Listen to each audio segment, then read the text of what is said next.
Hello शुभ बिहानी good morning भन्न चाहन्छु फेरि पनि नयाँ भिडियोमा तपाईँहरूलाई स्वागत छ।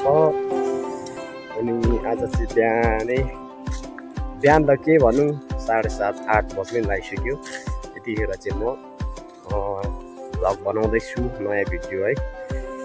अनि के छ त केटाकेटी हो है, खबरहरू सबलाई आरामै होला, सन्चो सुविस्तै होला हैन।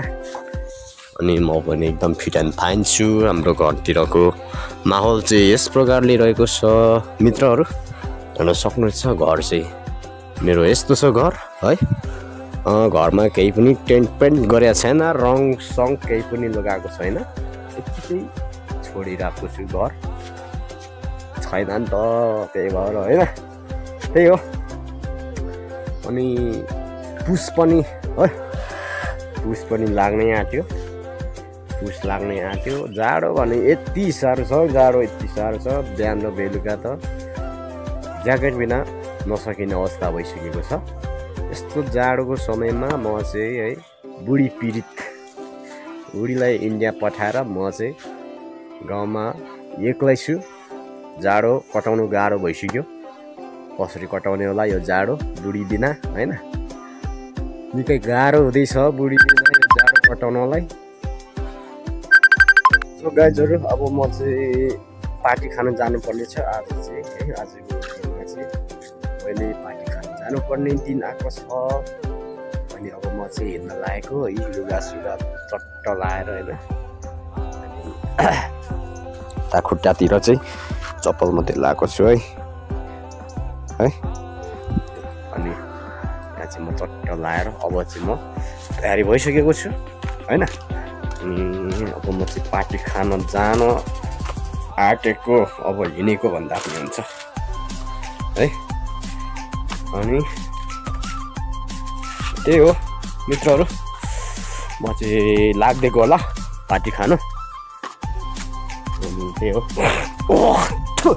अघि भन्दै थिएँ नि होइन, बुढी बिना जाडो कसरी कटाउने भनेर लास्ट गाह्रो भइरहेको छ बुढी बिना जाडो कटाउन। अब बुढीलाई छिटो बोलाउनु पर्ने अवस्था हुन्छ। यसपालिको जाडो त लद्दु खसुको यसै कटाइयो होइन, यसै कटाउँला। अर्को वर्षको जाडो चाहिँ एक्लै नकटाउने गाइजहरू लास्ट गाह्रो हुँदो रहेछ। बिहे गरेपछि चाहिँ, बिहे नगरीसम्म त ठिकै हो, जाडो भए पनि अब के गर्नु र होइन। तर बिहे गरेपछि चाहिँ जाडो महिना एक्लै कटाउनु गाह्रो हुन्छ। अब आफै बुझ्नु न होइन, कुराकानीहरू यस्तै छ। अनि अब म चाहिँ दाइहरूसँग भेट्दै जानुपर्ने हुन्छ। ल त मित्रहरू, म चाहिँ पार्टीमा गएर पनि आइसकेको छु भर्खरै मात्रै होइन। आज चाहिँ धेरै नै इन्जोय गरियो। अनि भर्खर घर आइपुगेको छु म चाहिँ। अब चाहिँ अलिअलि काम गर्नुपर्ने हुन्छ। अनि यो 2टा सुन्तला छ, अब यो एउटा चाहिँ म खानुपर्छ, एउटा चाहिँ बुवालाई दिन्छु।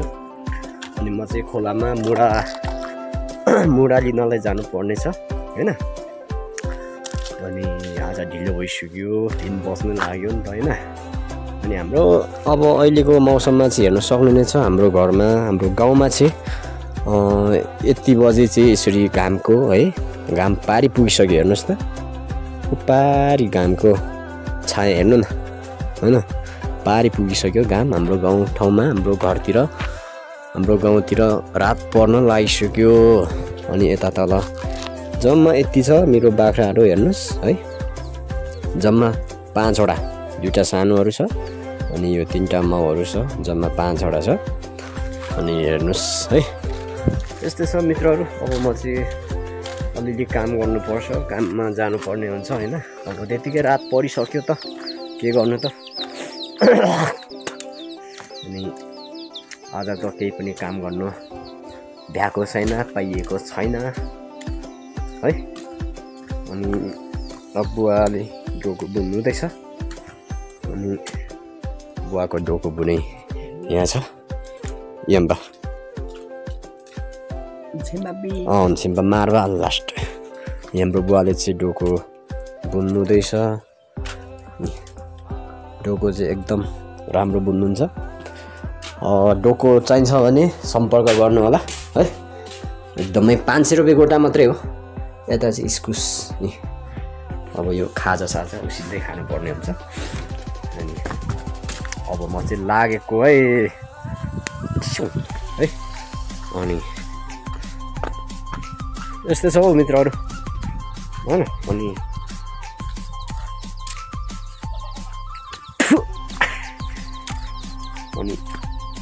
त्यही हो। अब एउटाले फोन बोकिरहेको छु, यो कसरी केलाउने त हैन, गाह्रो भयो, त्यही भएर टोकेको बिजोक छ।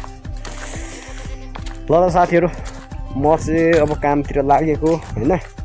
अनि अब धेरै लङ टाइम पछि म फेरि पनि भिडियोमा आएँ त हैन। मैले भिडियो बनाउन स्टप गरेको थिएँ, युट्युबको लागि भिडियोहरू चाहिँ स्टप गरेको थिएँ। अनि फेरि पनि अब बनाइदिउँ न त जस्तो लाग्यो हैन। अनि भिडियो बनाएको। अनि त्यही हो आजको भिडियो। अब यही म समाप्त गर्न चाहन्छु, धेरै लम्ब्याउन चाहिन्न। भिडियोलाई माया गरिदिनु होला, मन पराइदिनु होला, च्यानललाई एकदमै माया गरिदिनु होला भन्न चाहन्छु। हस् त, सबैलाई जय नेपाल।